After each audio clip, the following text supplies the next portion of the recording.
राज्याचे उद्योग व सार्वजनिक बांधकाम मंत्री इंद्रनील नाईक यांनी ठाणे नवी मुंबईतील औद्योगिक क्षेत्रातील भूखंडाची पाहणी केली आहे। मौजे शेळ येथील MIDCच्या भूखंडावर होत असलेल्या अनधिकृत बांधकामाबद्दल विधान परिषदेत उद्योग मंत्री इंद्रनील नाईक यांच्याकडून लक्षवेधी मांडण्यात आली होती। त्यानंतर दिलेल्या आश्वासनानुसार आज स्वतः इंद्रनील नाईक यांनी सदर भूखंडावर जाऊन पाहणी केली आहे। यावेळी MIDCचे अधिकारी देखील उपस्थित होते। TTC औद्योगिक क्षेत्रात मौजे शेळ MIDCच्या भूखंड त्यासोबत खान कंपाऊंड महापे रोड या ठिकाणी होत असलेल्या अनधिकृत बांधकामाविरोधात मंत्री इंद्रनील नाईक आक्रमक असल्याचे पाहायला मिळाले। यावेळी मंत्री इंद्रनील नाईक यांनी म्हटलं की अधिवेशनामध्ये शब्द दिल्याप्रमाणे MIDCची परिसराची आज मी पाहणी केली आहे। सर्व अधिकाऱ्यांसोबत चर्चा केली, त्यानंतर आता समोरची कारवाई केली जाईल। त्यासोबत सर्व काही विषय तपासून पुढील कारवाई करणार असून कुठेही अनधिकृत बांधकाम झाले नाही पाहिजे असं देखील त्यांनी स्पष्ट केलंय। आपण पाहूयात त्यांनी नेमकी काय प्रतिक्रिया दिली आहे। बघा, नुकतंच अधिवेशन संपलंय आणि सन्माननीय विधान परिषदेचे सदस्य धीरज लिंगाडे साहेब सोबत आहेत। यांची लक्षवेधी होती आणि त्या अनुषंगाने तिथे उपप्रश्न सन्माननीय डावखरे साहेबांनी पण मांडलेलं होतं आणि तिथे मी शब्द दिला होता की MIDCला जाऊन प्रत्यक्ष रूपात मी स्वतः आपल्याला घेऊन जाऊन तिथे पाहणी करणार। पाहणी केल्यानंतर आता काय राहते की समोरची कारवाई, तुमचा तोच प्रश्न असेल की समोरची कारवाई काय म्हणून।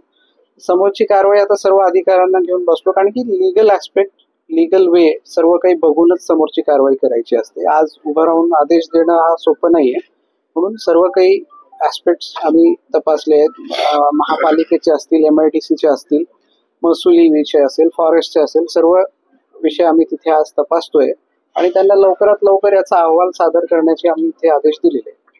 फक्त MIDC मध्येच नाही तर अनेक ठिकाणी सुद्धा अनधिकृत बांधकाम चालू आहे। सिडको तर्फे कारवाई होते, पालिकेतर्फे कारवाई होते, मात्र तात्पुरती कारवाई होत असते। यावर तुमची ठाम भूमिका काय असणार आहे? नाही, शासनाचा प्रतिनिधी म्हणून मी म्हणणार की अतिक्रमण व्हायला नाही पाहिजे, पण आज मी इथे एक उद्योग मंत्री म्हणून आलेलो आहे। उद्योग राज्यमंत्री म्हणून मला उद्योगाचा प्रश्न असेल तर मी त्याच्यावर निश्चितपणे आजच्या आज उत्तर देऊ शकतो, पण बाकीचे विषय जे असतील ते संबंधित विभागाला सर्वांना सोबत घेऊनच निर्णय घ्यावा लागेल। सर, हाईकोर्ट ने कही सरकार फेल नहीं हो रही है, कार्यवाही होती है वहाँ पे। सिर्फ फर्क इतना है कि हमारे कुछ पॉलिसीज जो है वो थोड़ा सा कहीं उनको भागने के लिए थोड़ा सा मौका देते हैं, तो मैं ऐसा समझता हूँ कि पॉलिसी में थोड़ा सा चेंज करने की जरूरत है वहाँ पे, क्योंकि हैबिचुअल जिसका किसी का एनक्रोचमेंट हुआ है उनको हटाने के बाद फिर से क्यों आते हैं वहाँ, या फिर से बिल्डिंग क्यों खड़ी हो जाती है वहाँ। तो इसके लिए थोड़ा सा पॉलिसी मैटर करना जरूरी है। तो पॉलिसी हम लोग उसमें संशोधन करने के लिए सकारात्मक हम लोग जा रहे हैं। आज जो आपने पाहणी दौरा किया उसके बारे में क्या? स्पॉट वेरिफिकेशन पूरा कर लिया है।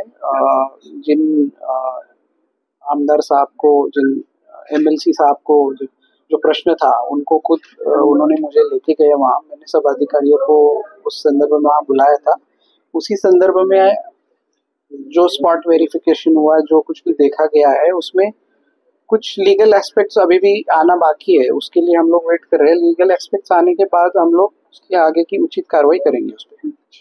आवाज टुडेसाठी पंकज बेनवंशी सह पुरुषोत्तम कनोजिया, रिपोर्ट नवी मुंबई।